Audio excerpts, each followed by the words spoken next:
this conversation live. We have this every We do. All standing in order, please join me for the pledge of allegiance. Allegiance to the flag of the United States of America and to the republic for which it stands, one nation, under God, indivisible, with liberty and justice for all. Thank you everyone for coming. This is great.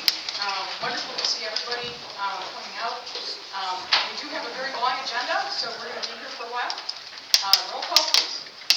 Mayor Barbara Yockey. Here. Mayor Pro Tem Bob Cannon. Here.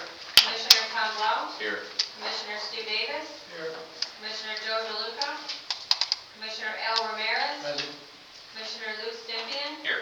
City Manager Craig Horton. DPW Superintendent Ed Freeze. Here. Wastewater Treatment Plant Superintendent Pat Rankin. Here. DDA Director Charles Bennett. Here. Police Sergeant Sean Leathers. Here. Police Department Administrative Assistant Denise Kovacek. Here. Thank you. All right. We do not have any changes to the agenda, is that correct? Okay. I move we approve it as written. Second. Second. All those in favor say aye. Aye. Any opposed? Hearing none, motion passes. Okay, the next is number 5, approval of the consent agenda items. Does anyone have any questions for Craig? I move we approve the consent agenda, including the payment of $267,818.26. Support. Roll call, please. Davis. Yes. Cannon. Yes. Blount. Yes. Ramirez. Yes. Stimpian. Yes. Yockey. Yes. Thank you. Thank you. This is the time for citizens from the floor. So if anyone would like to come up and speak, we'll ask you to please give your name and your address. And we're also going to tell you that we have a 5-minute time limit. If you are done after 5 minutes, I will certainly allow you to have time to finish your thought. But we do want to keep the meeting moving, so that's what we'll do. Would anyone like to speak?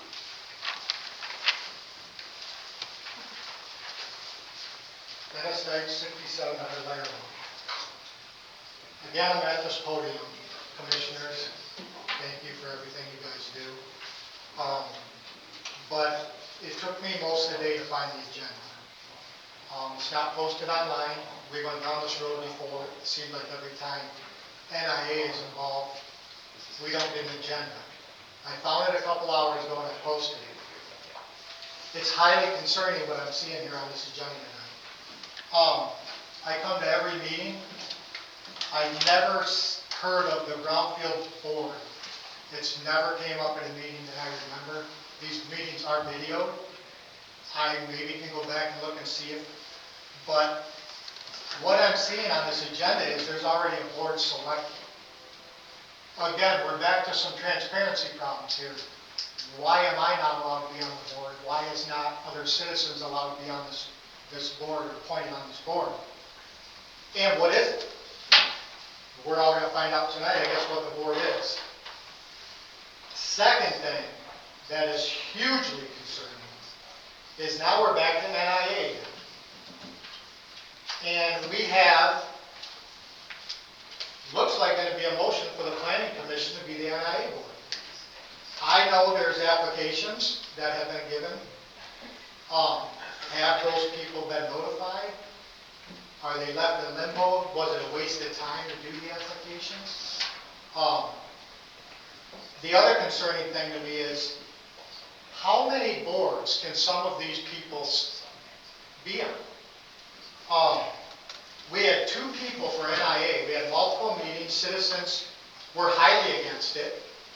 We had 2 guest speakers. We had one, our district leader for District 5 of the county came in. He's an employee at the fairgrounds. And he pushed NIA. Okay, fine. We also had another one from the school superintendent, for whatever reason, came in, and he pushed NIA. Great. We had 2 guest speakers. Not a citizen from the floor come up in hopes to have NIA. But now we're back to, you're going to appoint it yourself. There's a transparency problem with that. On top of the fact, you guys aren't posting the agendas on these things. What's going on? What is going on? Do all these people, Chuck Bennett, Barb Yaki, Walt Fargen, Justin, Steve Robbins, Cheryl Davis, Joy Kemp, do they all know that they're on this Brownsfield board? Do our commissioners know about Brownsfield board? Because I'm sitting at meetings, and unless there's meetings going on somewhere else, you're not telling the citizens. And you're not telling our elected officials. I understand you're appointed, you're not elected by us. You guys are elected by us. You're the ones that we put our trust into to stop this.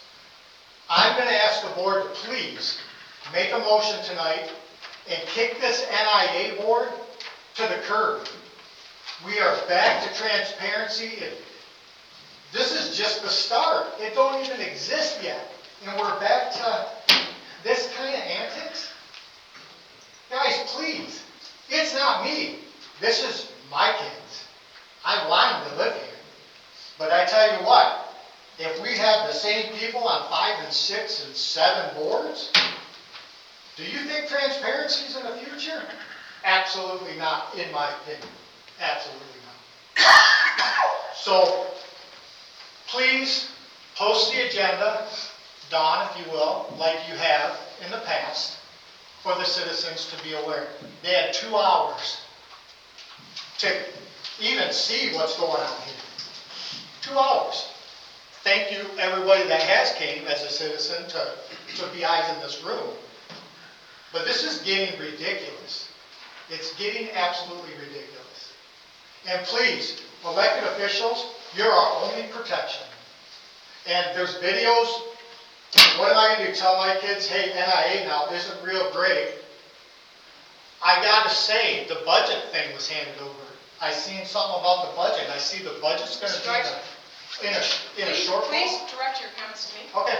The budget's going to be in a shortfall. The general fund's going to be in a shortfall. Was I at a meeting just a couple weeks ago, and we were going to try to spend $250,000 inside this beautiful building?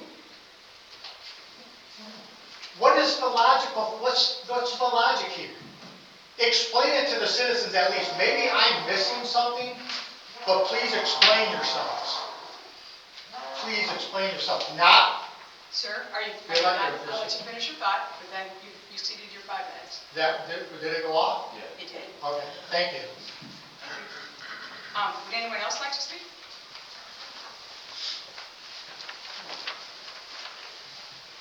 Good evening. My name is Maureen Klein in Saligo. I live at 5589 Hunt Club Farms Drive in Hadley Township. I am running for district court judge. I wanted to come here and introduce myself. I've been a Lapeer County resident for 30 years with my husband, where we've raised our 3 sons. I've been a practicing attorney for 20 years. I started my practice in private practice, where I handled criminal defense and family law. Later, I was a prosecutor, and for the last 11 years, I worked for the Lapeer County. I started as a juvenile referee and probate register, and for the last 6 years, I have been the trial court administrator and magistrate. The magistrate position has allowed me to have judicial experience, and on the bench, I handle criminal matters and civil matters. The court administration position allows me to understand how the courts run, where all of you understand how important it is for administration. I'm honored to have the endorsement of all of the judges, Judge Barnard, Judge Hodges, Judge Nolan, and Judge McCarthy, and retired Judge Scott to endorse me. I would love to have for all of your endorsements. If anyone has any questions for me, I will be here until the end of the meeting. Thank you. Anyone else? Okay. Seeing none. Next, we have the Arbor Day proclamation, which, wait a second. This is a proclamation that is proposed in observance of Arbor Day, which is this Friday, April 24th, 2026. Whereas, in 1872, J. Sterling Morton proposed to the Nebraska Board of Agriculture that a special day be set aside for the planting of trees, and this holiday, called Arbor Day, was first observed with the planting of more than 1 million trees in Nebraska, and whereas Arbor Day is now observed throughout the nation and the world.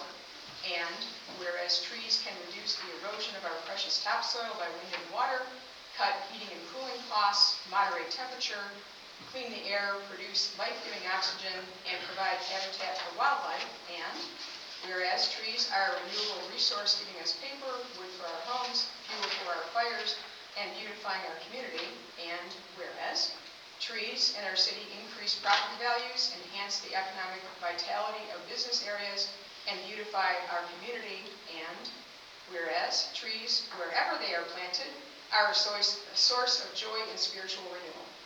Now therefore be it proclaimed, if this commission decides to adopt this proclamation, that the Imlay City Commission at its regular commission meeting on April 21st, 2026, hereby proclaims its observance of Arbor Day and supports efforts to protect our trees and woodlands. And be it further proclaimed, with this proclamation, we encourage citizens to plant trees to gladden the heart and promote the well-being of this and future generations. So, with that, if anyone... So, We got a busy. is there a second? I will second it. Okay, as a proclamation, I believe we need a roll call, is that correct? Yeah, that would be great. Davis, Yes. Sempian, Yes. Tanis, Yes. Roveras, Yes. Lount, Yes. Yaki. Yes. Thank you. Thank you. So, do we have any of the department heads who are here going to speak as department heads? Okay. All right, next, we have a public hearing. This is a project plan for Clean Water State Revolving Fund, otherwise known as CWSRF. And so if anyone would look at your sheets in regard to the motion concerning the notices and publications to record.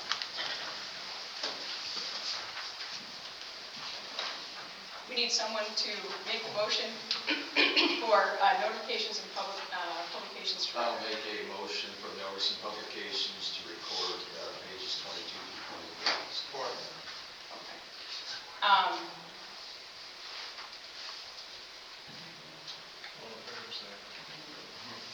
Okay, is it a public hearing? As it is a public hearing, do we need a roll call? No, I just need to make a motion and then we just... Okay, we do have a motion and a second. All in favor, say aye. Aye. Any opposed, say nay. So we open the public hearing at 7:12. So I understand that we have Mr. Nate Scully, who's a professional engineer from Flies and Vanderbrink, who's going to make a production.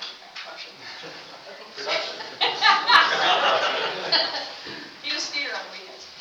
Anyway, so he's going to give us basically the overview of everything that is being proposed. Go ahead. Yes, absolutely. All right, everybody can hear me all right if I talk this loud? Great. All right, my name is Nate Scully from Fleece and Vanderbrink Engineering. You recall last fall, the city authorized Fleece and Vanderbrink to perform a wastewater treatment plant evaluation and prepare a project planning document for CWSRF funding as well as other funding down the road. So this is a presentation of the culmination of our wastewater treatment plant evaluation and what we would recommend in terms of alternatives and present the alternatives that was investigated as part of our study. So brief agenda for the presentation. I'm going to walk you through a little bit of the project background, a little bit of the wastewater treatment plant site history, walk through all the background information that went into our evaluation in terms of population, wastewater flows, and the current NPDES permit, which it sets the regulations from the EPA and the Michigan, MDEQ, now EGLE, for discharge of the wastewater treatment plant, establish the need for the project, run through the analysis of our alternatives, discuss the social and environmental impacts and the projected impacted user charges, and a brief discussion of the different project delivery methods to comply with the SRF program requirements here for this meeting. And at the end, I'll just ask you to hold all your questions till the end so you can get all the information in front of you to inform any questions you might have. All right, so walking through a brief site history. This is an aerial view of the wastewater treatment plant. If you don't know, it's 553 1st Street. It was originally constructed in the 1950s, and there are a few buildings and tanks on site that remain from that original construction. Those are largely on the solid tailings side and aren't used in the main treatment process anymore. In 1987, this is where a bulk of the wastewater treatment plant was constructed. That's where the service building, filtration, disinfection, the headworks, screening, and grit, and one of the oxidation ditches and 2 of the final settling tanks were constructed. And then in 2000, another upgrade was performed where a second oxidation ditch and a third final clarifier was installed to raise the overall design capacity of the biological treatment process of the wastewater treatment plant.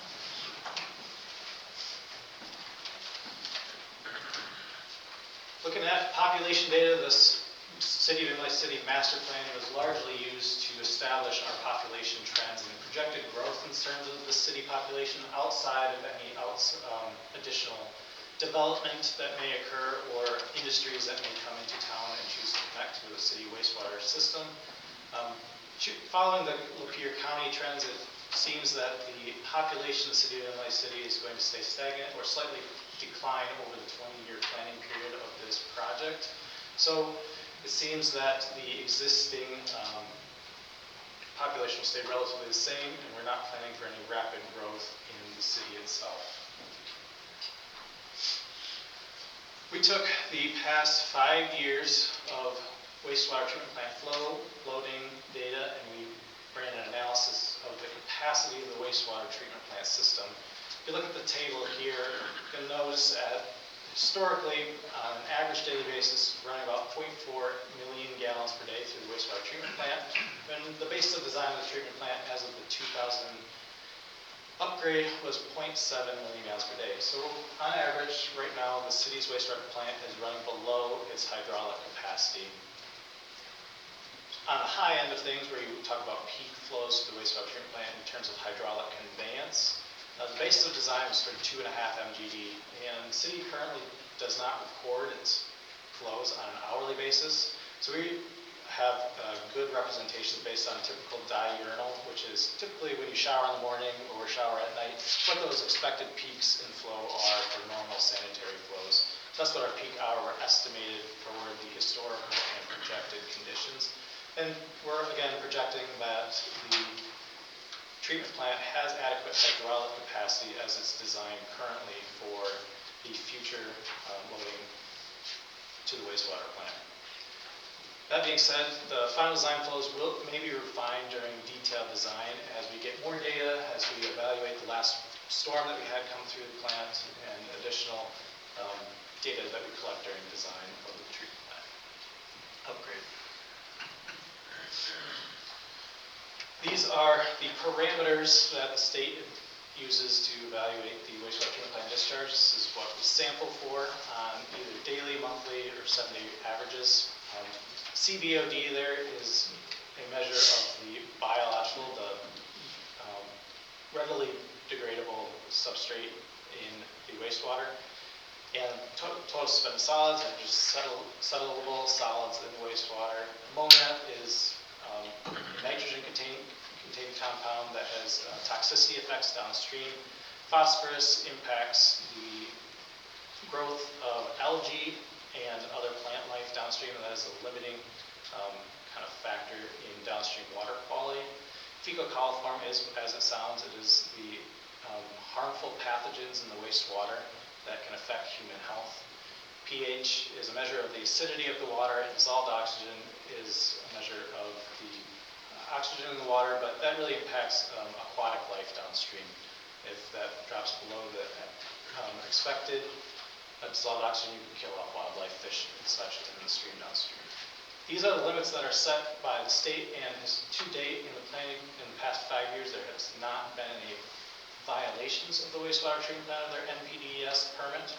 And with the new permit, there are a couple additional revisions as of September 1, 2027, where the ammonia limits in the winter months will be lowered slightly.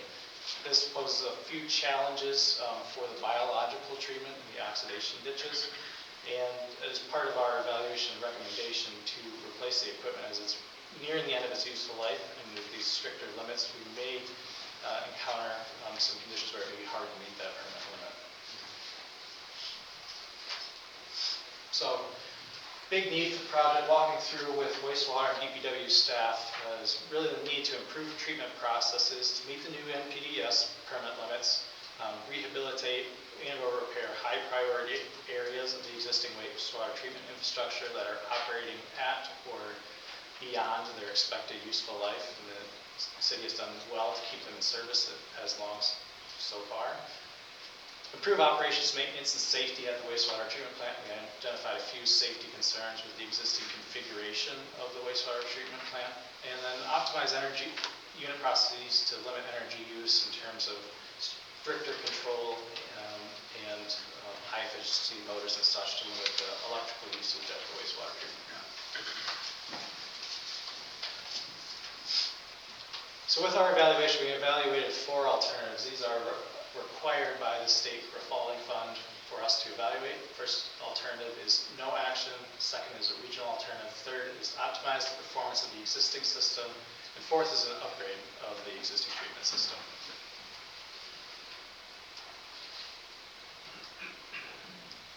So with alternative 1, no action, it is as it sounds. If we did nothing to the treatment plant, we have to describe to the state, this is detailed out in the project planning document, what the effects would be if we did no upgrades to the wastewater treatment plant with this project. This would include equipment that is operating past its useful life may break, and we may have exceedances in our NPDES permit. There may be damage to other treatment plant equipment for upstream equipment that is meant to protect the downstream equipment. So the headworks equipment is vital to protecting the downstream biological treatment equipment, which is crucial for meeting those NPDES permit limits. Alternative number 2 that we evaluated is a regional alternative.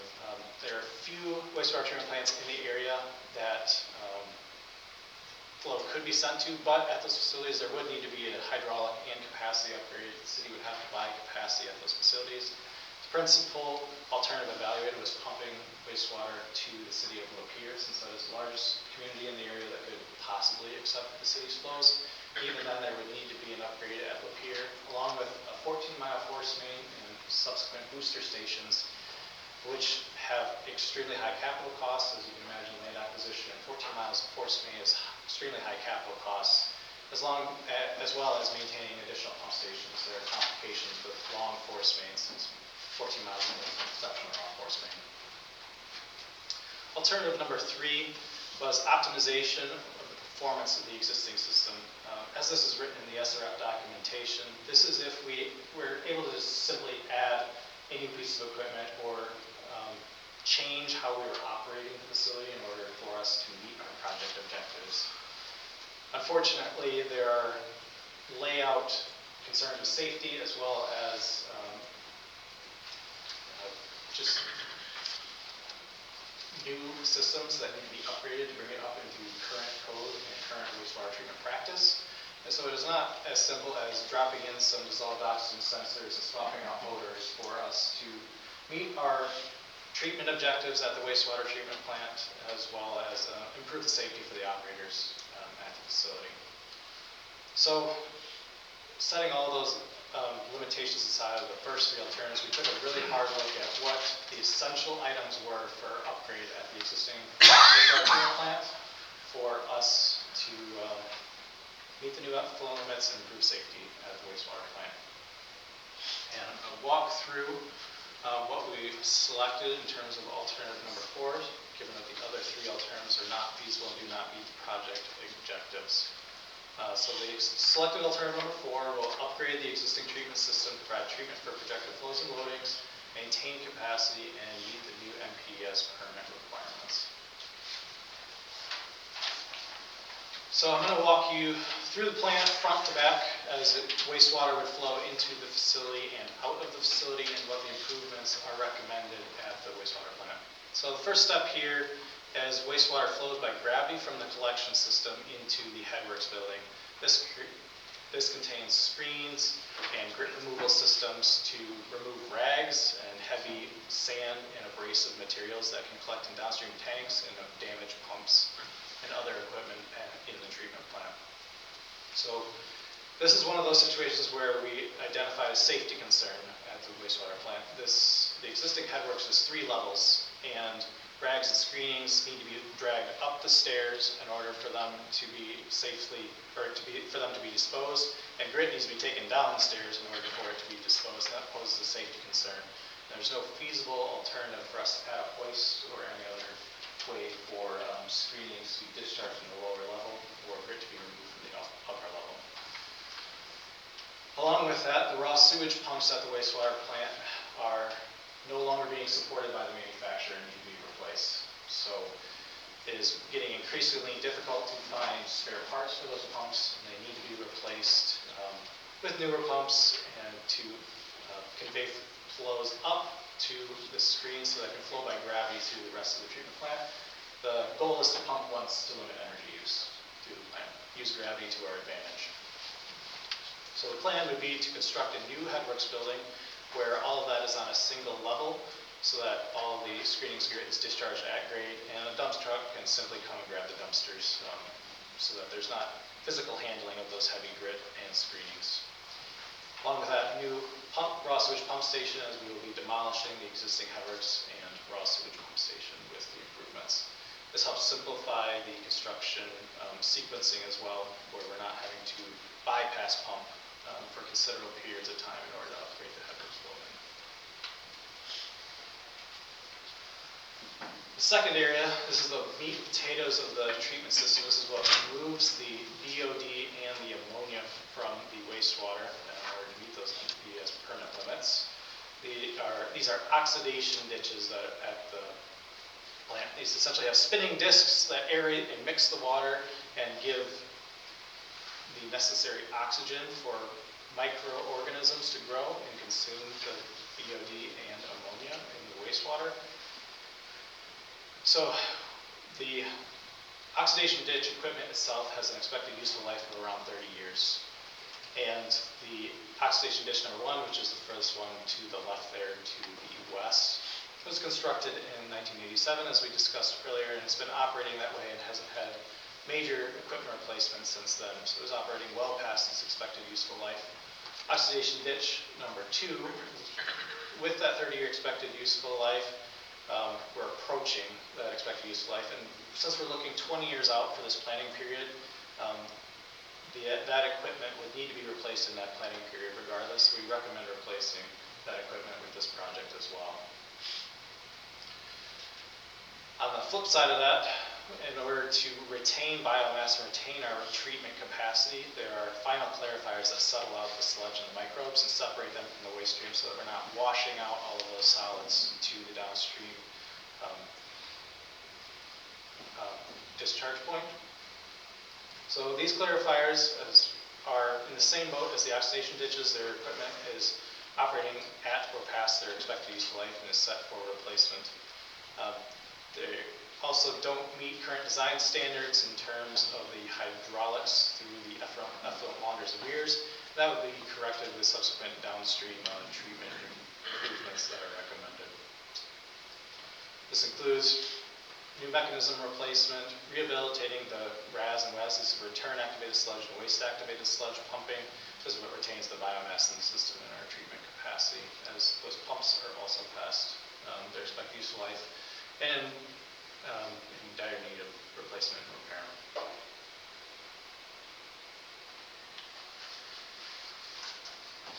Third and polishing step of the wastewater treatment plant discharge is a sand filtration system. This is a tertiary filtration system. This is a treatment process that was not upgraded in the 2000 upgrade. So it retained the 1987 wastewater treatment plant capacity and does not match the current design capacity of the entire treatment plant with the additional oxidation ditch. So this is something where we would recommend to bring it up to the full design capacity of the system, as well as just replace the technology, since it is not a typical technology to have sand filters at a wastewater plant. And this is providing some hydraulic limitations to the plant, as it is undersized for the design capacity of the wastewater plant. So what we propose is adding the new filtration tanks adjacent to the existing headworks building. This also works out conveniently for construction sequencing, since the piping from the final clarifiers runs through this area as well, limiting the costs on the construction sequencing bypass pumping side of things as well. And the old filtration system would be demolished in the existing engine building. Kind of the last step here is some miscellaneous site upgrades that are needed to support the rest of the treatment plant and bring it up to current codes and standards for the wastewater treatment process. This includes adding instrumentation to the bolted steel biosolid storage tanks on site, upgrading, adding a process control and supervisory control and data acquisition system. This is an alarming system for operators. It also allows operators to accurately trend and get diagnostic data to inform their decisions on treatment capacities and whether or not to speed up or slow down or add more air to the biological treatment train. It just provides a lot of control so we can meet our NPDES permit limits reliably.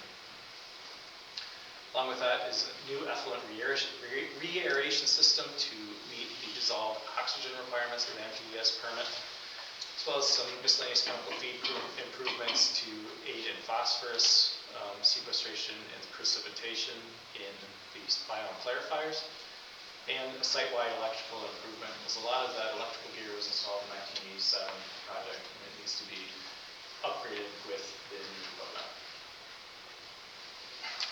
Part of the site-wide electrical also is a standby generator. The current standby generator is on its last legs and needs to be replaced.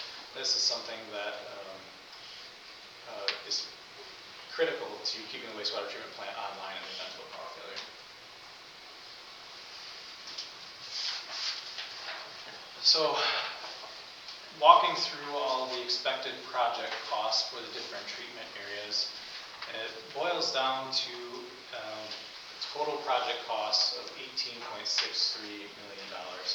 At this point in the project, we are carrying quite a heavy contingency of 20% on expected construction costs, as we are still in the planning phase of the project.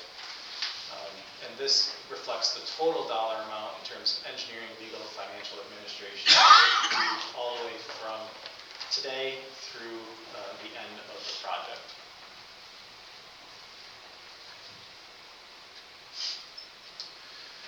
Outside of the total cost of the project, there are some environmental and social impacts that are associated with the project.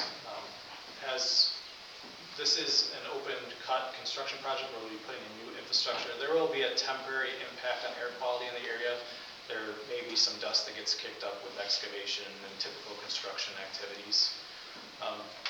Outside of that, there aren't any other significant impacts, and we expect that there actually be a beneficial impact on lakes and streams, as we are actively trying to improve our control of our wastewater treatment plant discharge and reliably meet our NPDES permit limits.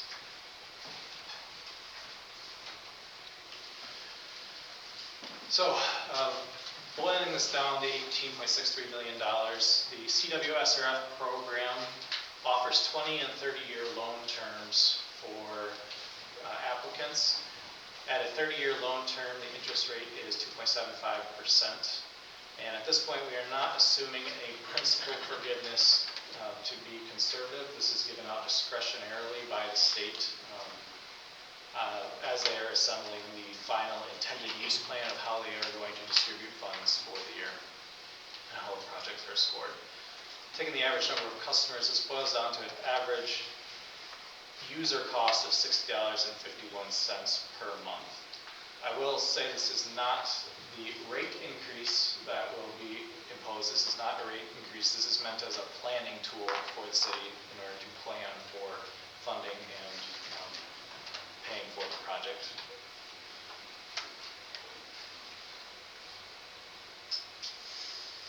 So, there are four main project delivery methods from today that the city can choose to pursue. There's design bid build, construction management at risk, fixed price design build, and progressive design build. They really boil down to who holds the contracts and how much collaboration the city has in terms of the design phase of the project and how much responsibility they have during the construction phase of the project.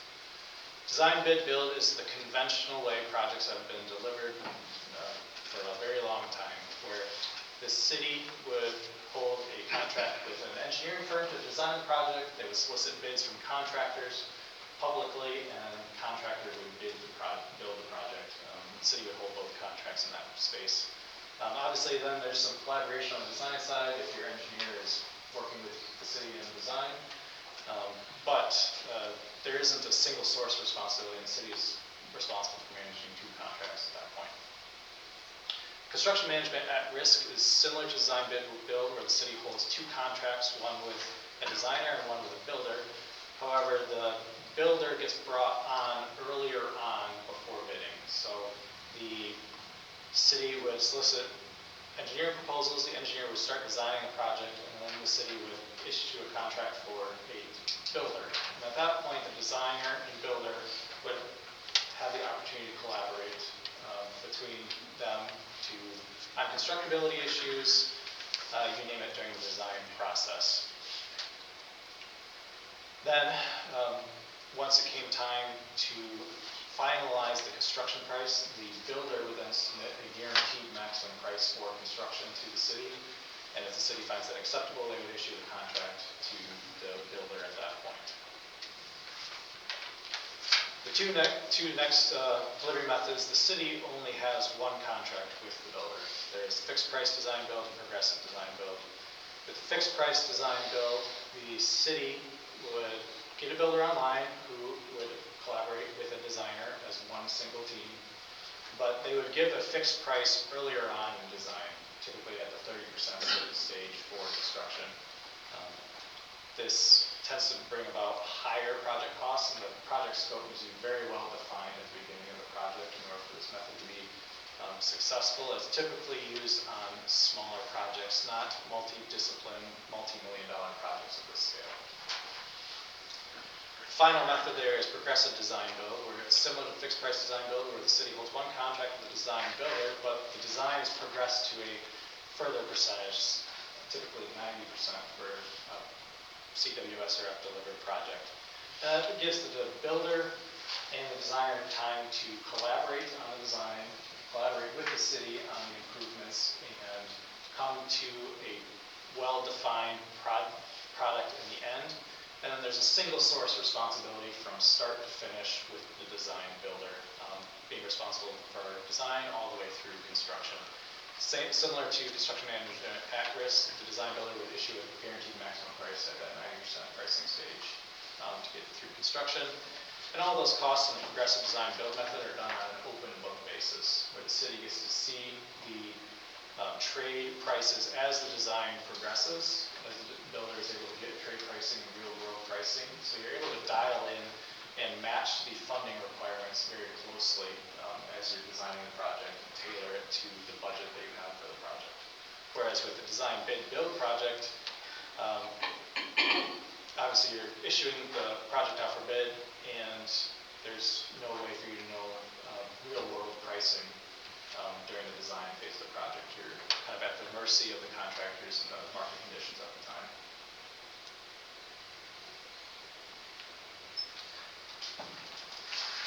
So with all that information, I'll open it up for questions. I'm sure there'll be a lot, so I'll go back on slides where there's about questions.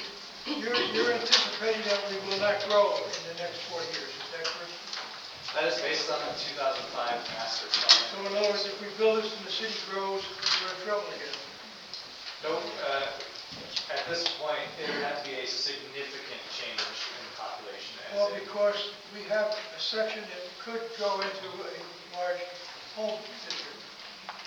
You didn't consider that. So That is a big farm out here, that could be home, could be, I don't know if it is, it could be homes. we had that discussion as we were evaluating the project, and if that development went through, there would be adequate capacity in the wastewater plant. We would cover that? Yeah. How much downtime will we have when we're doing this? Downtime of the entire treatment process? Well, will the flow continue even as Yes. we're doing this? Nothing, we will not have any stoppage. No stoppage of flow. Nope, that's a strict requirement that we keep sewer service going throughout the project. There's never a stoppage in sewer utility service. What would it cost if we have to grow it? If we made a mistake and have to grow it, what do we have to do? Increase capacity is what he's asking. Oh, if you have to increase capacity again. To increase capacity again, it is set up to add a fourth final clarifier quite easily, and that is typically the limiting factor in your hydraulic capacity of the wastewater plant at this point. And the project is set up well to add a fourth clarifier should there be significant growth. And there is a lot of biological Could you capacity. stand 10% or could you stand 20% increase? Let's say the design capacity as it stands right now is 0.7 MGD. If you're at 0.4 MGD now, you could sustain 10 to 20% comfortably. So that's a small percentage. What percentage would that be, about 4, 8%? That's 600 more, less than 800. Yeah, almost 800. Yeah, 800. So we're talking 2 in that subdivision. 200 homes. Okay. I'm just concerned about that. No, we talked about that, yes. We get concerned about capacity of treatment plants when they approach the 85 to 90% capacity of the design. And we'll be in the same boat in about 40 years again with new equipment. We know that. I mean, this stuff only lasts about 30, 40 years. With all the historic storms that have hit in northern Michigan, I knew you knew this question was coming. And obviously, there was a whole lot of municipalities up north that were not prepared. Does this take into account historic storms, not just the 100-year storms that we seem to get every 5? So does this take into account that kind of capacity? Yeah, that's taken into account in the peak hour capacity of the treatment plant. Particularly the firm pumping capacity of the raw sewage pumping station and the headwater equipment. That's the largest lift there that could back up the sewer system. Okay, thanks. What is the life we have left in our system? Anything, a year, 2 years? What are we looking at? Well, you have the one addition that happened back in 2002, 2003. Yeah, I That know one's that still, property. that one's still going good. But everything else, even if we started today, would be 40 years old. Yeah, And I'm just worried about what we have is going to break down in the meantime. That's what I'm worried about. well, yeah, we have, I say we have problems with,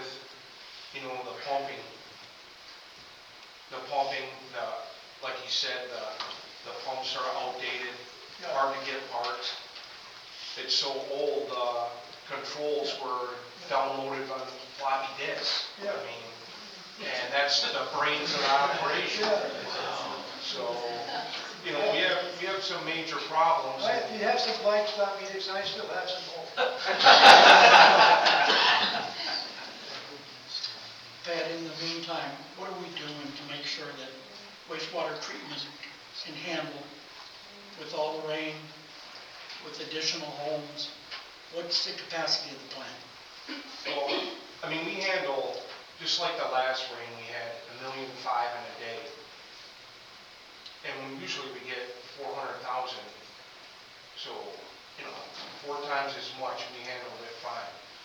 But the one thing we do, and not to bore you, but we have 2 oxidation dishes, and we relieve some of the influx, we put it into that empty tank, and then we send it back. It took us a whole week to get it back, but, at least, we don't have a problem. We're not out of compliance, we don't send anything out, so that's how we do it now. But we shouldn't be. We need to replace equipment, we know that. We need to replace equipment because it's unsafe and. But we can't wait until it breaks down. No. That's my No. point. Right, no. Okay, and I think we keep sitting on things and then, Right. well, now it's an emergency, we've got to spend 3 times as much. 3 times as much. We need to start addressing those now. Yes. And I know that you're on top of it, I think you do a fantastic job, but we need to start addressing some of these things. Right. I mean, yes, we do. Yeah, we have to replace it, I don't want to see us go into a disaster during the process. That's an honest answer. Right, yeah. Thank Any you. other questions? Any other questions from, yeah, go ahead. With all of this renovation and changing, how far would that money go to a completely new facility? You know, it seems like today I had to go down the Hall Road and with no leaves on the trees, every place I looked, there was development. We've had one person come to town to a meeting asking what would the city think of 300 apartments. Another group came to town saying what would we think of 300 homes in a subdivision. There's been some interest in property out the other side of the expressway.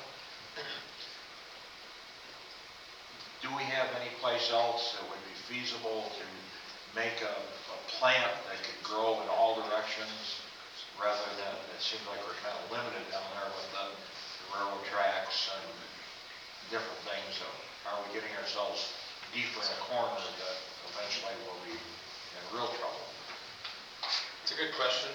It's not something we specifically evaluated in terms of siting a new treatment plant. A lot of the costs and infrastructure is the tankage. The mechanical equipment is, yes, expensive, but tankage is just as expensive. And the existing concrete tankage at the wastewater treatment plant site is in very good condition. Some minor concrete repairs are needed on the older tanks, but it is in good condition. So there's a lot of value to the city in order to keep using that existing infrastructure. A new wastewater plant could be easily double the project costs presented today, because we aren't even talking about replacing the solids handling part of the treatment process. Anyone else? Okay. There is a possible proposed motion. I'm sorry, what? Thank you. Always forget that. Need to close the public hearing at 7:47. Thank you for the reminder. And then we can vote under 9A. Would anyone like to make that motion? I'm sorry, 9A6.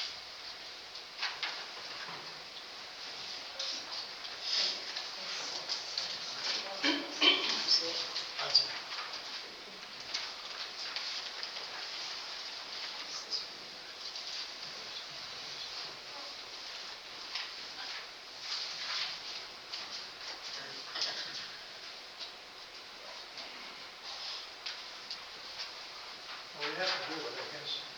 You can read it. Okay, so I am not happy. the way I'll you- steal it from him. I move that we approve Resolution 2026-04, adopting the final project planning documents for the CW SRF project for the wastewater system improvements and to designate an authorized project representative. Support. great. Roll call, please. Simeon, Yes. Rivera, Yes. Davis, Yes. Lount, Yes. Janice, Yes. Yaki. Yes. Thank you. All right. Number 10, unfinished business, city-owned properties. Is there an update in regard to the Prairie Center? Okay. I can give you a little bit of it, yeah, I mean, the inside, as far as completed, what Bob completed is complete. So we're still looking at ways to, there's a few things we've got to finish.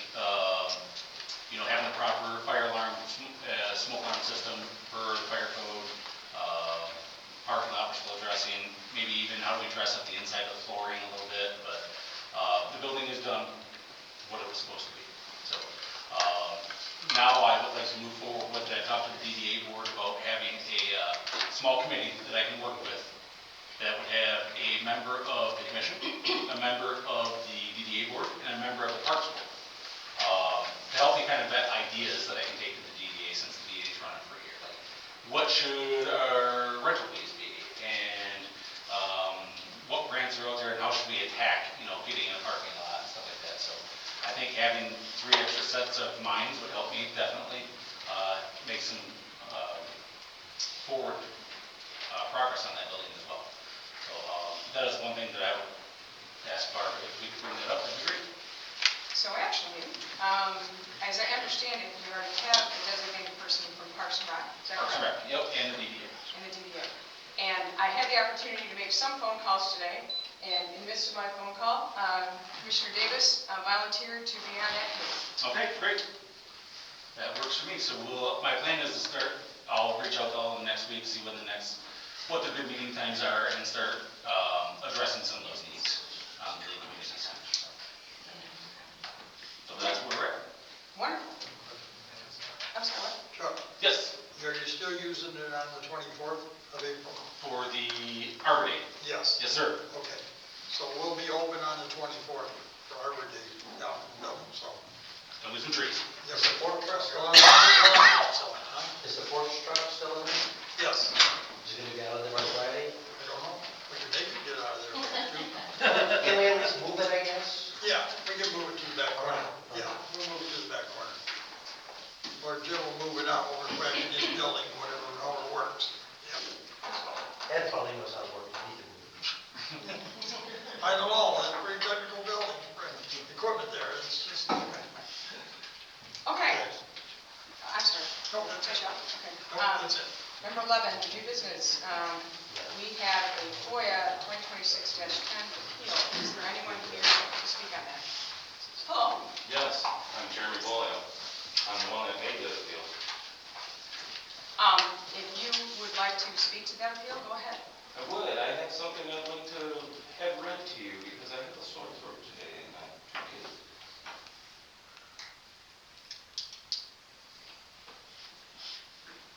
Good evening. Before I begin, I would respectfully ask that questions wait until I have finished my statement. I am disabled, and that is part of why this matters so much to me. When I speak up and ask for records, I need those records to be fair, accurate. Sir, can you stop that for just a I'm here second? on my FOIA appeal because this did not. Yeah. Thank you. This is your appeal. You've actually filed this appeal. Yes. And so, first of all, it's very difficult for us to hear that, but the other thing is, Oh, I can read it out loud if you like. you can go ahead and address the issues in your appeal. This is your time to do that. Let me give a little bit of history. On February 25th, 2026, is it Below? Mr. Bolio. Bolio, thank you. Submitted a FOIA request seeking copies of all records, documents, reports, databases, communications, and materials concerning 14 different subjects. On February 27th, 2026, Administrative Assistant FOIA Coordinator Denise Kobsick responded to Mr. Bolio's request. And on April 8th, 2026, the city received Mr. Bolio's FOIA appeal to the city's February 27th, 2026 response. So this is your opportunity to be able to speak to us in regard to your appeal. These are matters that were found in those. I'm sorry, what? These are matters that were found in those, in the paperwork. Like, for instance here, in the Louis TV report, from the courthouse and my lawyers, in the video section, they said there's no video except for car 4. Now, in your FOIA report, it said there is no video at all.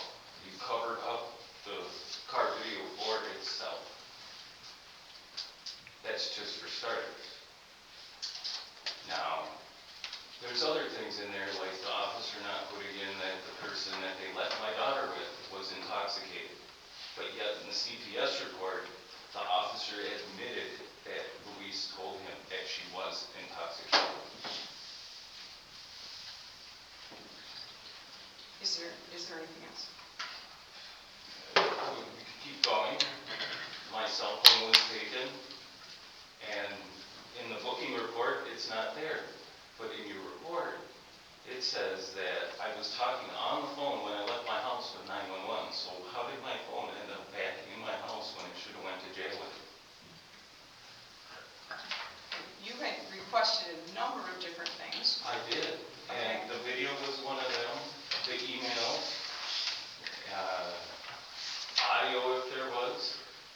guys gave me none of that.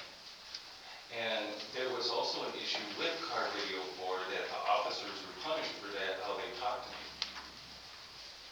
I'm disabled here. I do not expect to be talked to like that by anybody, especially the mayor, the police, or a detective of Emily City. Okay. Would you like me to repeat what he said? Well, no, what we're dealing with here is that you had made a FOIA request, and... And I didn't get certain information that I was supposed to. Okay, and we have all received, we all have your appeal.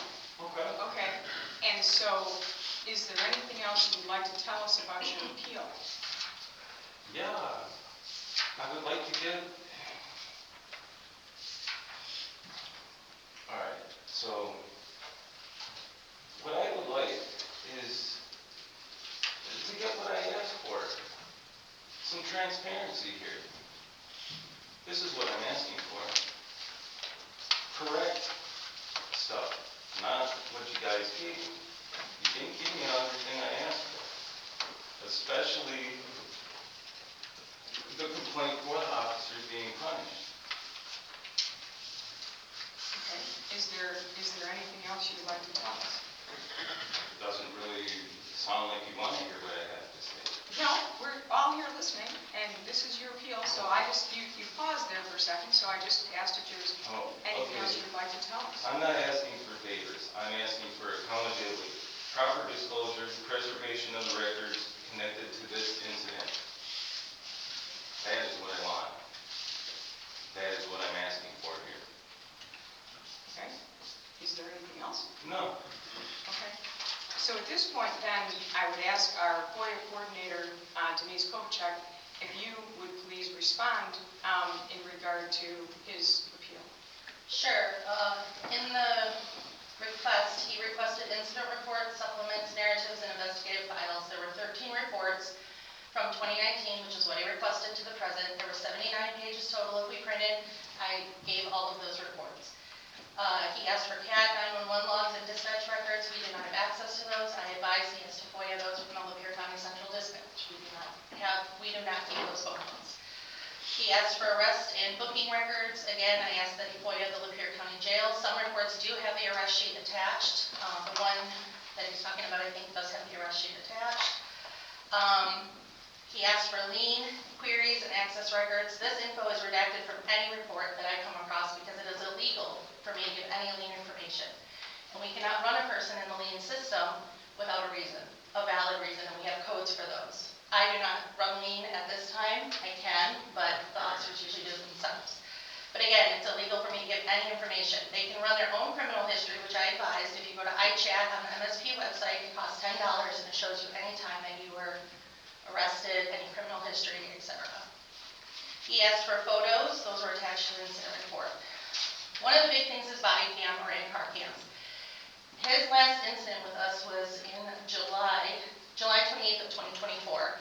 Unfortunately, we switched from GTAC to Exxon body cams in May of 2025. I don't have access to GTAC any longer. Audio recordings, transcripts I don't have. They're not available. Internal emails and text messages he asked for. My response at the time was, I assumed he had them because he was involved in the email with Sergeant Leathers.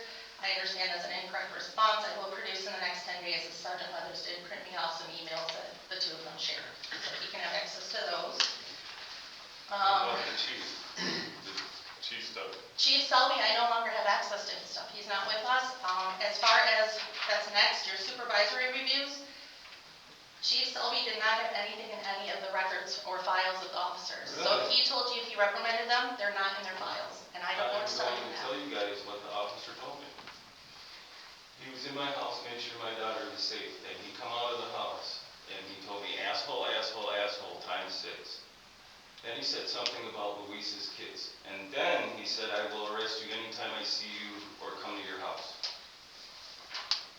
Sergeant Leathers knows this because I made the complaint with you.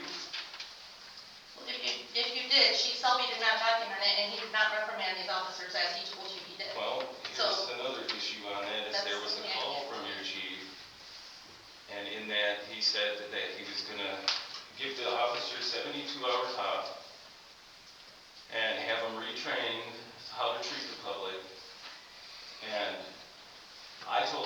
is not enough. I am disabled. You don't get to talk to me like that. So, your former chief's answer to this was he was gonna put everything that they've ever been to my house under a microscope. That came to me like a threat. That was not right. I understand that, but that has nothing to do with the FOIA request that you asked me to provide. I'm telling you, we do not I have asked any you for every records. record that went through there since 2019 till now. And that's what I gave you. I gave you 13 reports. Well, then this just And I gave you proves- one today, so that's 14 reports. And today you reprimanded me and yelled at me, telling me I can't redact information when legally All right. I have to. We're gonna come to this, is that report that I got you from you today. That Actually, sir, proves- I'm going to stop. I'm going to stop you because that doesn't have anything to do with your FOIA request and your request appeal. It So makes we're- a big difference here, that we're- report that I was given. We're here in regard to your appeal, that we all have all the documentation for it. And so, Actually makes sense, this report I got today. It proves that sir, your officers sir, can this do a doesn't, I'm going report. to stop you because it doesn't have anything to do with your FOIA request. This is your appeal of your FOIA request. Well, I made So to myself, go back to the request, It's clear. records shared with prosecutors, courts, CPS, or other agencies. This is also noted in incident reports at the very bottom. It will say forwarded to Lapeer County Prosecutor's Office, forwarded to MDHHS, and forwarded to CPS, whatever, it will say that. Again, you can FOIA the Lapeer County Prosecutor's Office if you're seeking additional information, which is what I told you. And then lastly, you asked for any database entries or internal tracking records. Our database entries for Clemens, the system we use, which is the 13 reports that you have received. As far as redacted or overlaid information, I have redacted personal identifiers, which is what I legally have to do for a driver's license number, birthday, address, phone number. That way you cannot identify the person. Whether you know them or not, that's neither here nor there. I have to do that when I get a FOIA request. And then I also have to redact any warrant authorizations or papers to the prosecutor's office. That's between the prosecutor and the officer, so that does not get released to the public as well. this is how I know we have problems, is because my lawyers gave me that paperwork and stuff. So this is how I know there's omissions. That's fine if your in the lawyer gave it to you. I can't give that to you, sir. Right, but this is how I know. Okay, hold on. So, just to let everyone know, do you have anything else about your FOIA appeal that you want to tell us? No, I just want to say that the officers in this town can do reports right when they want to. Okay? Sir, like what we are here, what the commission needs to know is that our job is to act as the board in regard to his FOIA appeal. And so we have basically three choices. We can either reverse the decisions of the FOIA coordinator. We can issue a written notice to the person who's appealing, upholding the disclosure denials by the FOIA coordinator, or we can reverse the disclosure denial in part and issue a written notice to Mr. Bolio, upholding the disclosure denial in part. So, as the FOIA coordinator indicated, there are two things that she does have to be able to issue to him. So, if anyone here has any questions, that's fine. If we don't have any questions, we may want to consider the motion relating to his appeal. And there's a very specific couple statements in here about the things that will be released to him that were identified by the FOIA coordinator, and those will be released to him within 10 days under the FOIA statute. Which are the emails between Mr. Baloo and Sergeant. So that's all we have access to. And everything else was given on the list. Everything else other than, there was no reprimands No, from that's Chief fine. Selby in the file. So if it's not there, I can't give it to him. Actually, there was one report that wasn't given to me, and there is an arrest warrant for it, but the report for that is not there. I know that for a fact. Okay. You have from 2019 to 2020, Yes. or correct, I'm sorry. I have let's see, 2019 up until 2024. That's the last incident we've had with you. Right, but the first report for 2019 that you gave me was for an arrest warrant you showed up. There's supposed to be a report that goes with that. And I know what that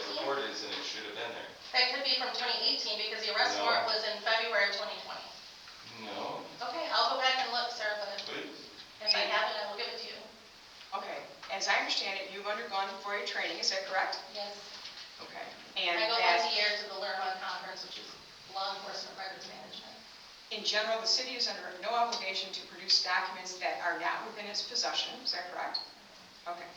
And that other than the two things that we've identified, it's your statement that you have provided everything to him that he requested, is that correct? That you can provide Yes. according, under Michigan law? Yes.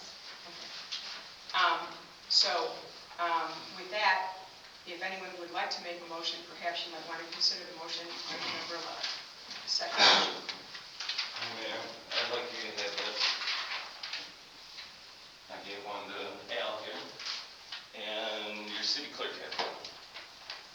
Okay, thank you.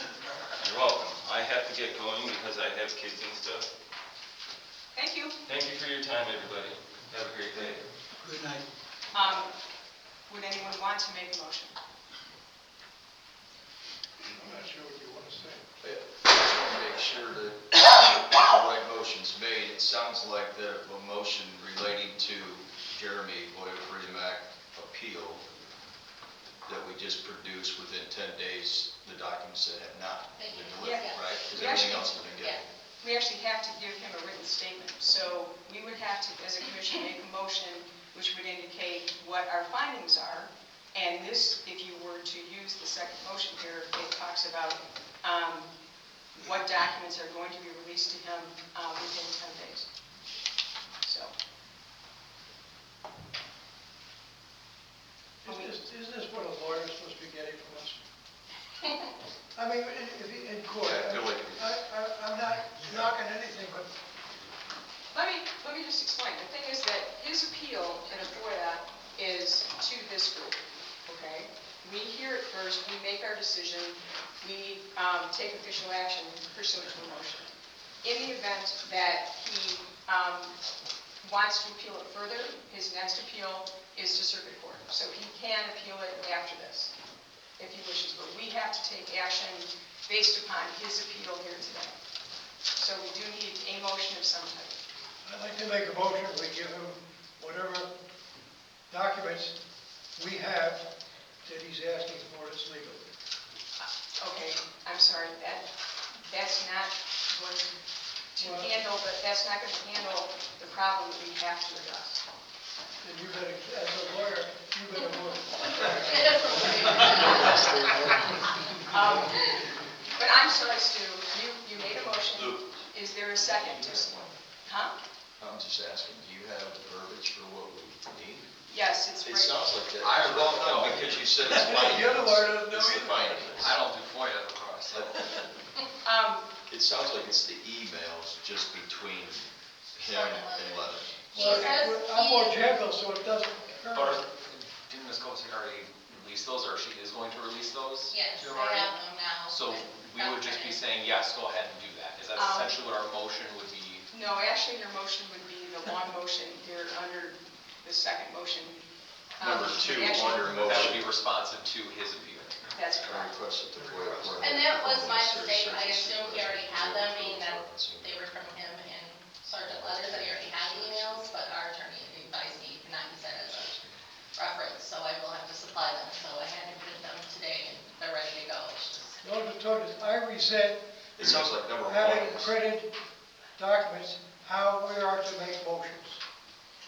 We've never had it before, and I think you're going to stop right now. Stop telling me how I have to make a motion. It's just a suggestion. It's Just not. that you don't accept it unless you read it. I'm making a complaint right now. Okay, good. Thank you, Stu. Okay. It sounds like, if it's the emails, it sounds like number one. We If would I read it actually correctly. need more verbiage than that to properly respond to his appeal. Even though they don't exist, you should still state that you will provide them as they did. Denise, was he given everything he asked for that he could possibly give him as far as the police department is concerned? yes, other than the emails between him and sergeant, but I assumed he had those, so I did not have sergeant print them out, but I did that today. And I was told I have 10 days to get it to him, which I will. He's asking me for Chief Selby's emails. I don't have access to his emails. Our police chief might, but as you all know, he's been out. If he he comes back in the next 10 days and says, yes, I do have Selby's old emails, I don't know if he would have kept them, I don't know. But I can ask him, and if he has them, I'll definitely produce those as well in 10 days. And the second one he's pretty upset about, as you let me know today, is that our officers were reprimanded, but they never were.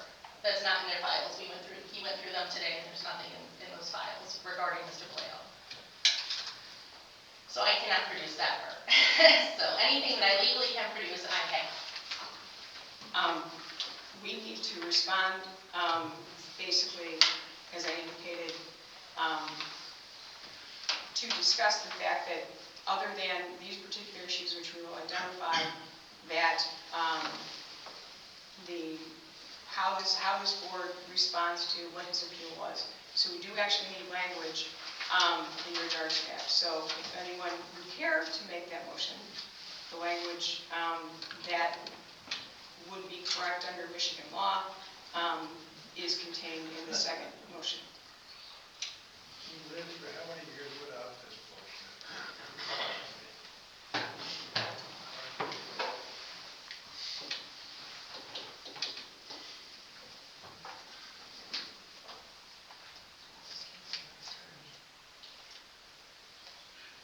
I think we should table this until we come up with a clearer definition of what we're talking about, because I think there's confusion here, and I think we need more discussion on it.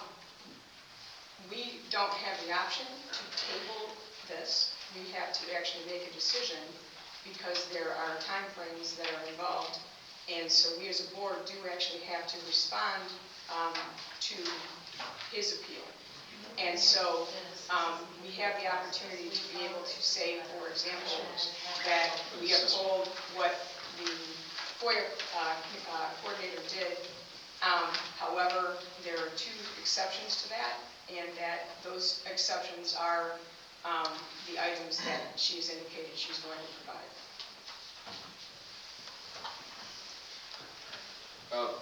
I'll make a motion relating to Jeremy Boyes' Freedom of Information Act appeal. I move that the FOIA coordinators, February 27, 2026 response to Mr. Boyes' February 25, 2006 FOIA request be affirmed in its entirety with two exceptions. Well, yes, those exceptions are as follows. Number one, I request that the FOIA coordinator perform the necessary search for the internal emails, text messages, memorandums, and notes referring to Mr. Boye. If I could add this part, I hope I'm doing it right. The emails between Mr. Boye and Officer Leathers, and if also Selby emails between him and Boye are found, then produce those. Documents that are obtained through the search should produce to Mr. Boye within 10 days from tonight's meeting. Right?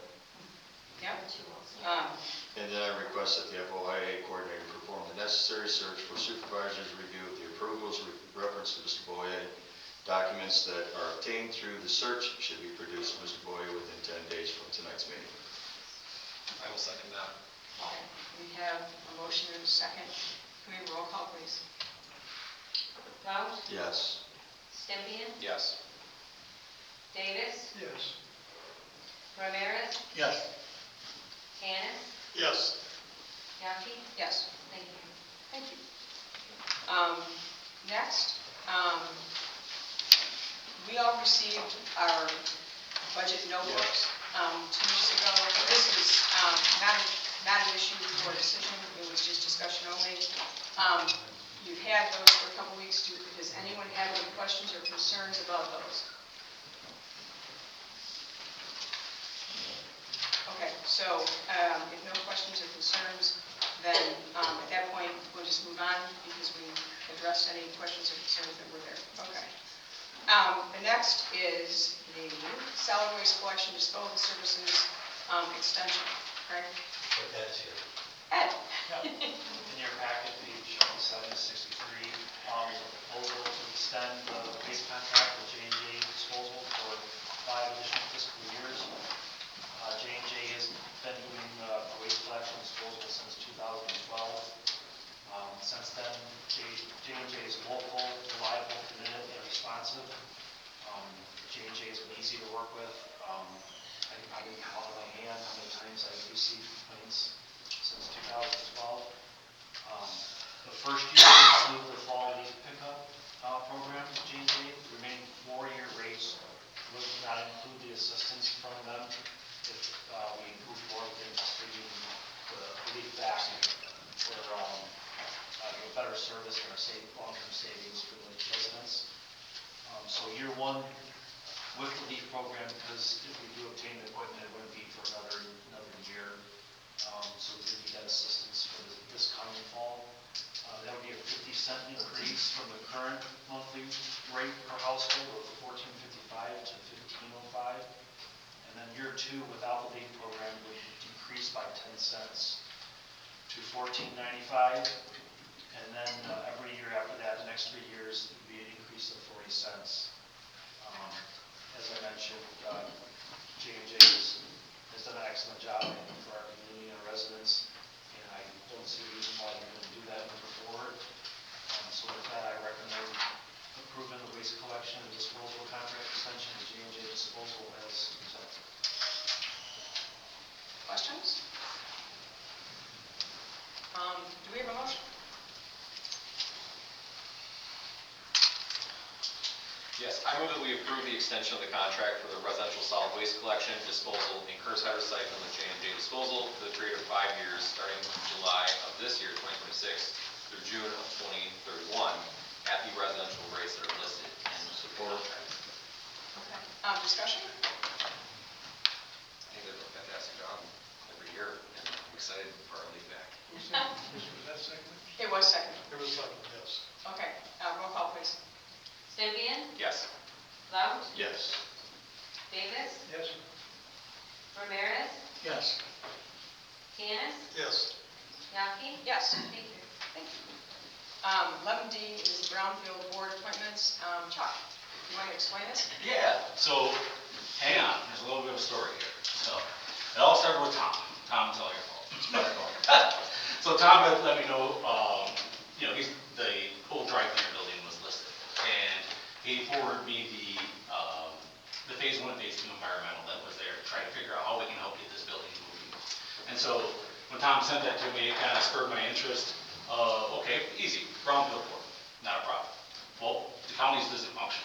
And so I started digging. The counties doesn't function, why not? How does the county not have one? Sand Lake County has one. Blah, blah, blah. Well, it turns out Emily City has one and has had one since 2003. But it seems like a lot of the small towns in Lapeer County, they all had one all set up very similarly, and they all kind of got forgotten about. And that's easy to do with Brownfield because you may go 1 or 2 years maybe without an environmental project to have to go over. This is a useful tool, especially for those types of properties. But also, one of the big changes to Brownfield that's come up is you can now use that for residential infrastructure as well. So if something new comes along, let's say you want to develop a piece of property with 5 homes, and you can use that as a tool to get development into your community that you're looking for. So that is a new rule that happened in Brownfield in the past couple of years.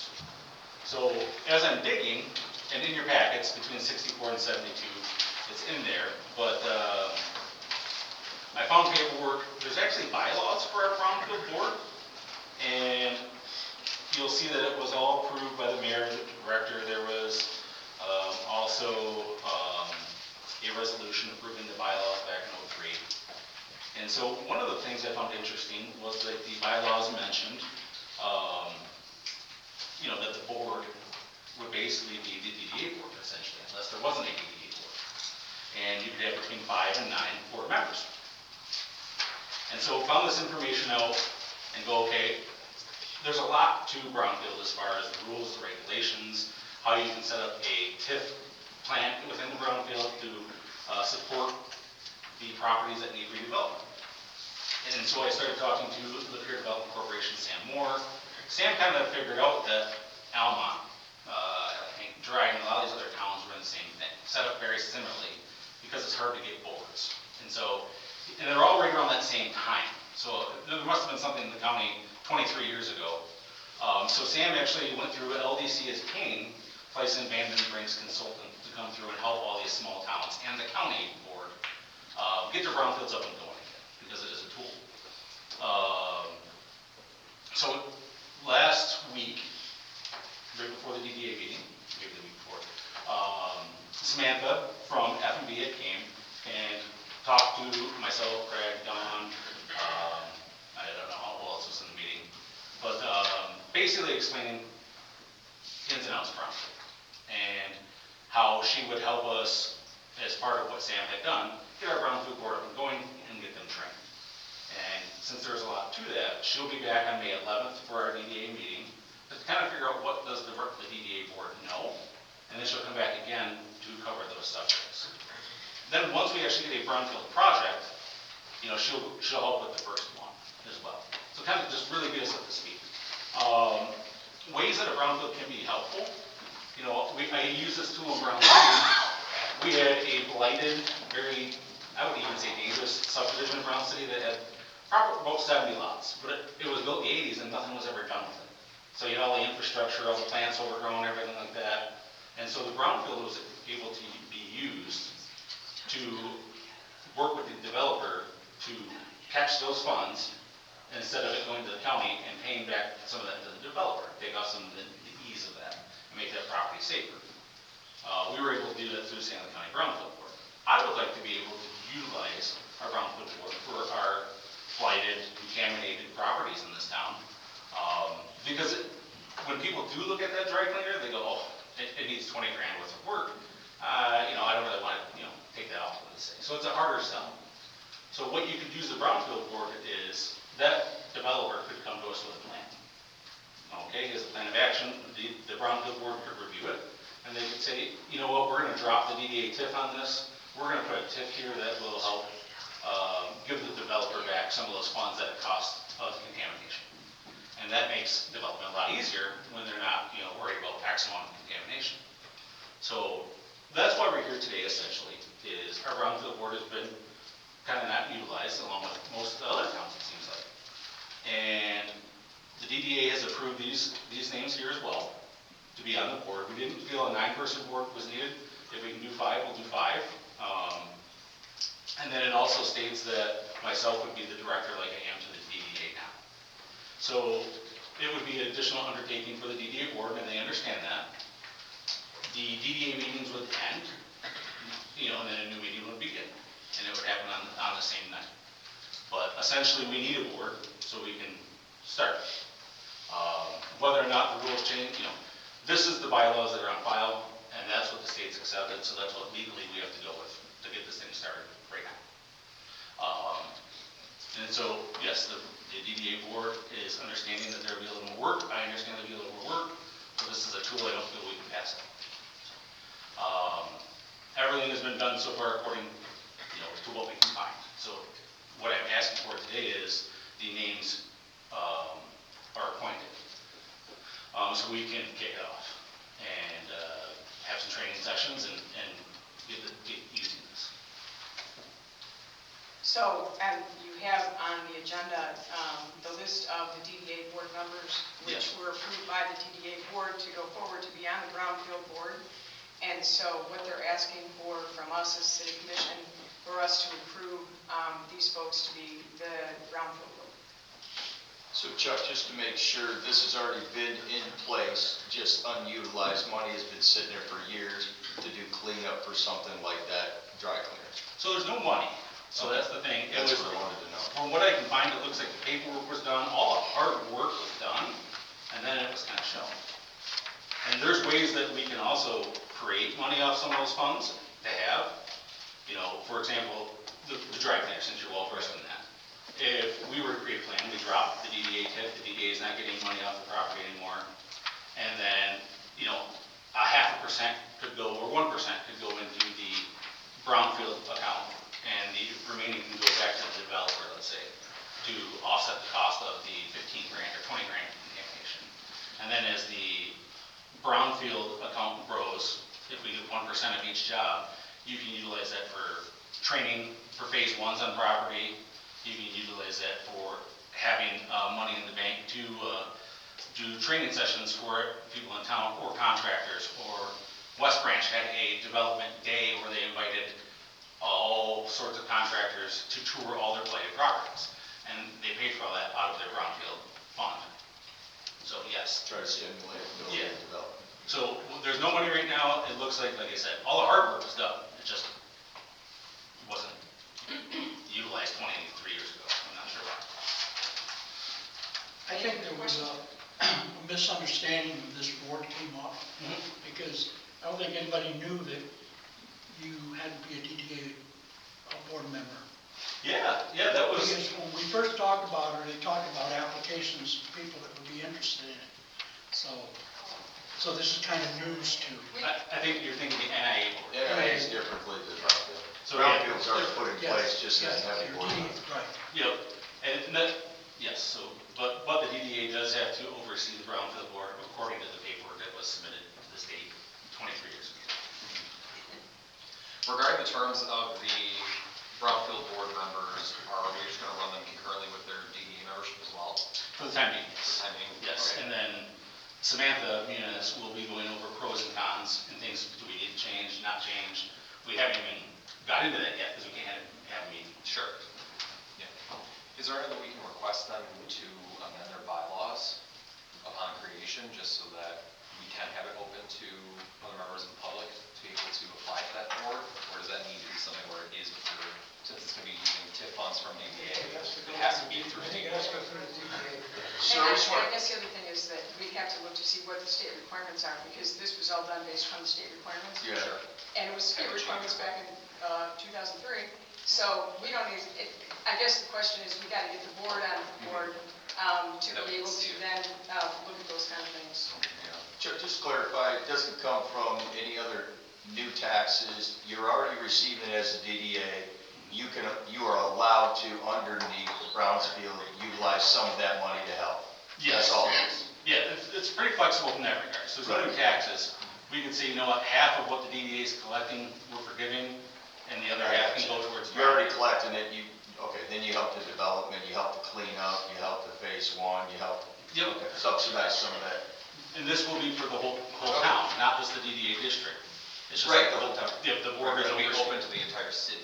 Yes, yes. So the DDA it's a separate board with the same members. I can't speak for what they were thinking 23 years ago, but I'm thinking they probably had a hard time getting enough to fill another board. I'm not sure. It's always tough to get it up. So, but yes, and we could do that with the NIA as well. Probably the NIA would have to drop their tip of the property on that one parcel. I got you. To the property. Actually, the NIA isn't in there, because in fact, NIA specifically is not where the DDA is, as far as the tip. It's Yes. outside there. Yes, but for the brownfield, what I'm saying is if it was in the non-DDA portions of town, That's something that. they'd have to work for the NIA part of it. I'm sorry, I was That's all thinking you're saying. specifically of the driveway. You're gonna Alongside. put direct funds for that. Yeah. Yep. Okay, any other questions for Chuck? You know what, this is not a time for public. It's just a quick question. It I is think not a it's time very for valid. public, I'm sorry, sir, it is Just not a the way time it for is. public. Sorry. At this point then, I would certainly entertain a motion to approve appointment of DDA Director Charles Bennett as the director and board members, Barbara Yockey, Walt Bargan, Justin Shattuck, Steve Robbins, Cheryl Davis, and Joey Kemp to the City of Imlay City Brownfield Board. I would entertain that motion. Make that motion. You would make that motion? Just what you just said, because I would make that motion. Okay, is there a second? I will second it. Okay. Why don't we take a roll call? Okay, Tanis, Yes. Stempien, Yes. Blount, Yes. Davis, Yes. Ramirez, Yes. Yankee. Yes. Thank you. Okay. Next, we have the NIA board appointments. As we've mentioned a number of times since last November, we mentioned the fact that we were looking for people to apply for various commissions, including the NIA. The only application we received 3. So that is not enough for our 7-person NIA board. So it's been published in the newspaper. Commissioner Davis has mentioned it a number of times It's been mentioned in a number of meetings. So at this point, I would request, because we have to get the NIA board up, we've got to get procedures going, we've got to get bylaws going, and there's some important work that NIA will need to do.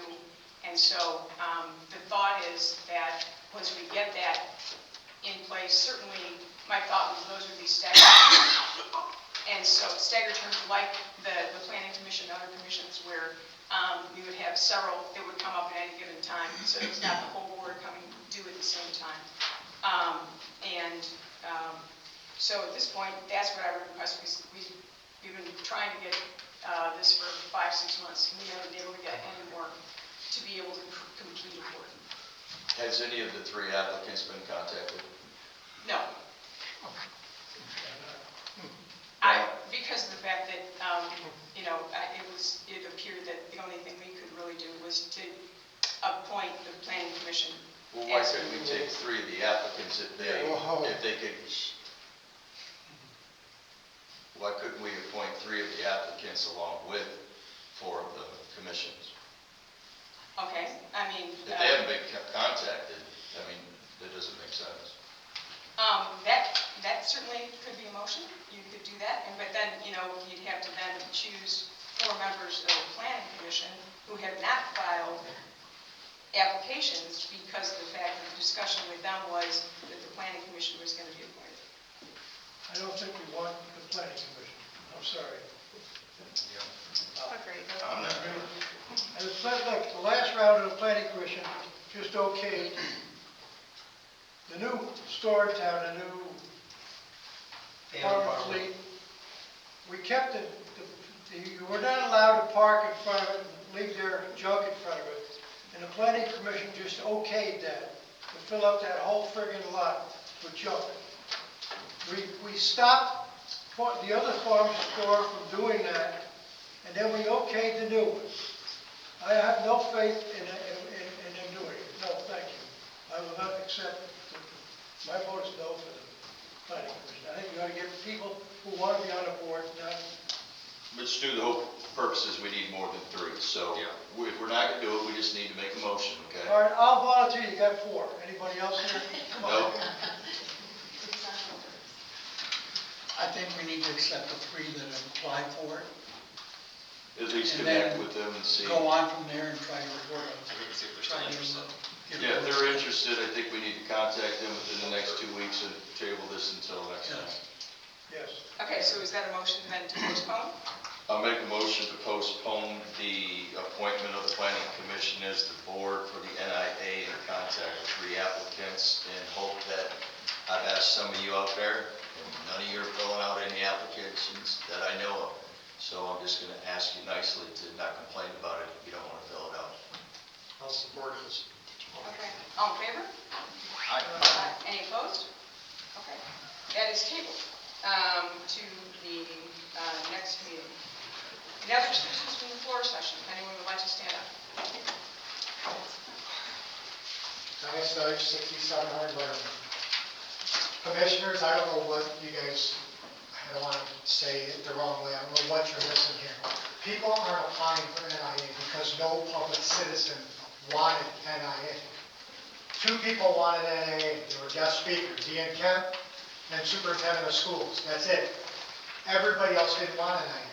So to have it stuffed down our throats, we're told we need to get on the board, we don't want NIA.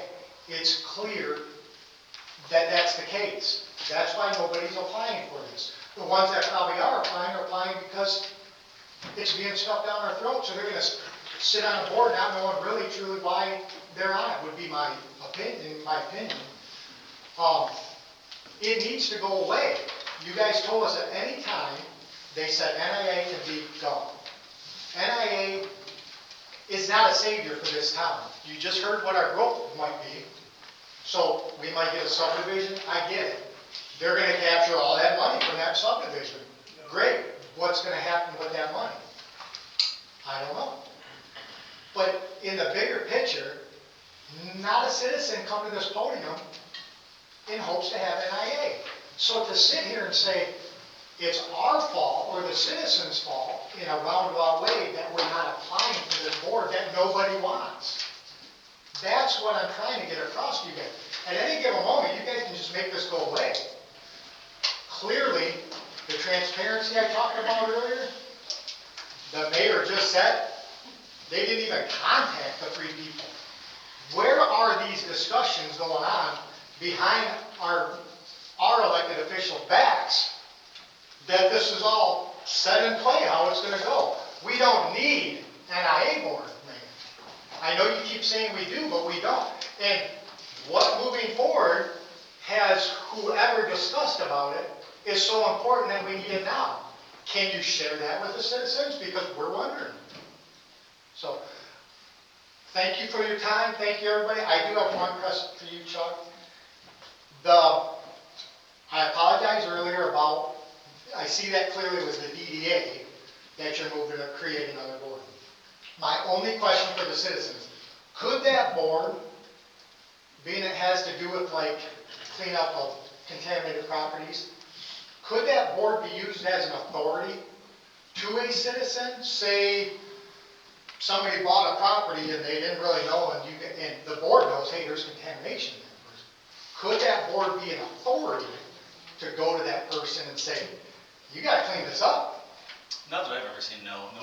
It's the developers are going to the board. And Okay, so it's only if somebody comes to you guys, it can't be used as an authority against a citizen, say, in a building or bought a building, you know. That would be more like your ordinance officer, your zoning laws, stuff like that. This is redevelopment, trying to, a lot of times what you're seeing is gas stations, things like that. So it's just a helper, it can't be used as an authority, correct? Correct, from what I've seen, That's all. my experience, yes, sir. Yeah, okay, thank you. Anyone else? No, Justin?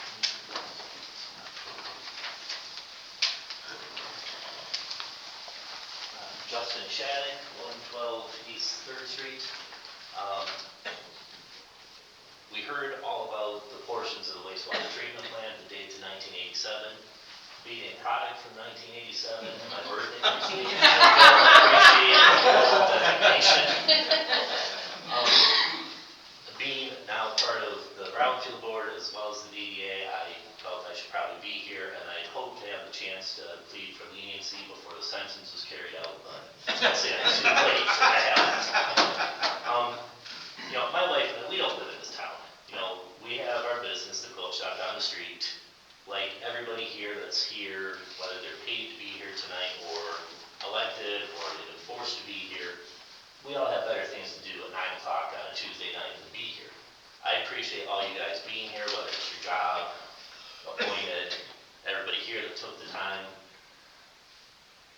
Like Commissioner Blount said, others said, it's hard to get people on the boards. This is how our government works. I mean, our country turns 250 years old this year. 56 men came up with the Declaration of Independence. 56. So, I mean, now is the time to call our friends, our neighbors, get people involved, and, you know, practice a little kindness. When we see each other on the street, a nice hello. Thank you for doing what you do. So thank you, all of you, for what you do for this town. Thank you. Thank you. Thanks, Justin. Anyone else? Okay. Mr. Warren, do you have anything?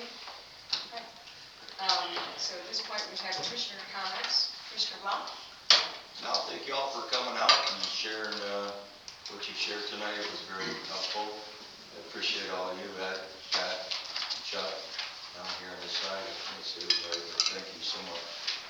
Okay. Mayor Pro Tem Tanis? I got a couple things on my mind. We've done it in the past for Chief's wife, or intern for Chief's wife, or otherwise. Either we get books from the library and they put their name in them and things like that, or we take a stone down to the historical museum and put it by with the rest of them, or with your name on it. I don't know what to say. Yeah, a brick down, yeah. We should do something for that. I mean, that's what I'm looking at it. I think that would be something good we ought to do. You know, the board has to decide that, but that was just a thought, you know. I mean, the fire department did the same thing when my dad passed away. They gave 2 books to the library and his name was in them, so I'm just, it's just a recognition, so. Okay. 2 more items, here we go. You gotta quit letting me walk around the buildings, okay? We have some issues on this building. For one, the stamped concrete is all chipping. If you haven't looked at it, look at it. We got some real bad chipping on that over here. We have a real bad crack on the back of this building in the curb. I mean, it's not just a hairline crack, it is a crack and it goes right through the 6-inch concrete, so we need to see if we can get them to fix that stuff, so that was, I just see that, and I thought, this is really not too good, and, I paid good money to have all this done, so. Okay, that's it, thanks for coming, I will see you tomorrow. I would like to ask Mayor Pro Tem Tanis, if he, since he brought it up at the last meeting, if he'd like him to make a comment about the school drop-off, the kids. The school, okay, yes, I can do that. I made a comment last meeting because Weston School is a disaster for dropping off kids. You know, I know, wait, I'm not done yet, let me get down to this, I got this, so I am not happy with it because I dropped my grandson off. I went to Borland Road first, no problem. I went to Western School, what a disaster. Well, I brought it up, and I have to say the police have done a fantastic job, as long as they're there. When they're not there, it doesn't mean a whole lot, but when they're there, it runs like clockwork. I tell you what, they have done a great job to straighten that school out, and it needed to be done before somebody gets hurt, so. I was watching it, I went down to the police station, I was watching it, they monitor it. I thought, this is great, because this is getting something done in this town for somebody getting hurt, so there, that's what I found out, so. Thanks for sharing. Yep. All right. Commissioner Davis? I have my comment, thank you. Okay. Commissioner Snelling? Thank you everybody for coming out, really appreciate all of your comments, all of your input on it all. To make a comment about the motion sheets that we received, for the most part, we want our motions to be responsive to what's been asked of us. We're dealing with a lot of responsibility, we're dealing with a lot of funds, and we want to make sure that everything that we say is right and proper, and work towards it. We have Done this these minutes, for 30 years. we also have these minutes on record here. We need to be able to go back in 30 years. We've done it for, I've We've been done here it for 30 4 years wrong then. And what, We're trying to get things out there. We're trying to keep things above board as kosher as possible. I'm going to look back at these in 10, 15, 20 years and look at it and say, this is what we said, this is what we meant by it, this is what's happening. We don't want confusion, we need clarity. And that's what these help provide us, that's clarity. what happened with lawyers. Thank you, everybody. Commissioner Gutierrez? First of all, thank you everybody for coming out. And another thing is that there's a lot of issues in the city that residents aren't happy with. But the only way you change that is to get involved. You have to come here. You have to ask the questions. Okay, don't sit at home and talk to your neighbor about it. Come to this meeting or get involved. Get on one of these boards. Okay, that's the only way that we change things. We talk about the same people being on the boards, and I agree.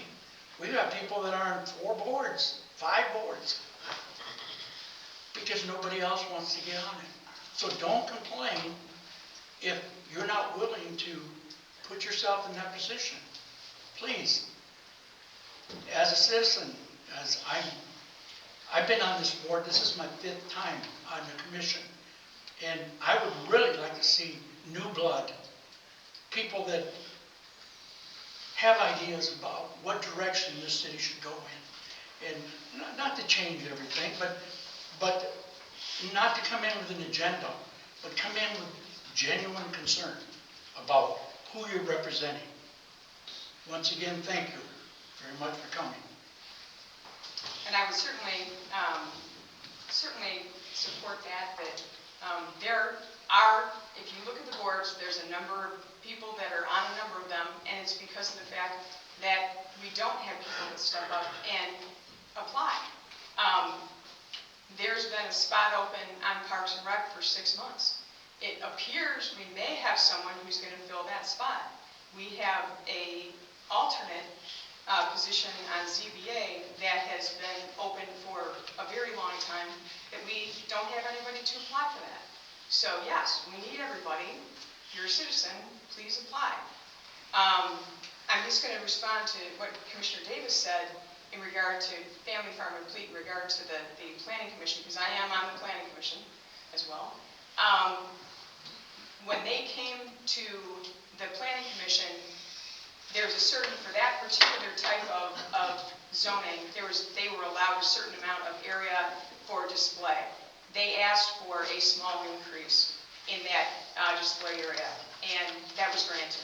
But it was not a huge amount, it was not anything out of the ordinary, it was not anything that was very different than what our ordinance already said. But they wanted that just to be able to make sure that they had enough display area, so. We made the other farm company cut it back. The other farm and fleet, the guy, we made him, he had stuff, we made him take it down. All I can speak to is what they, when they came to What us they and did, what the if ordinance they was. looked up the planning commission, they would have seen what they did. You don't make judgments. Sorry. So, anyway, thank you everyone, thank you for all the staff and everyone for coming. Very long meeting, appreciate your time, have a good night. I'm sorry. Sorry. I move we adjourn. I second it.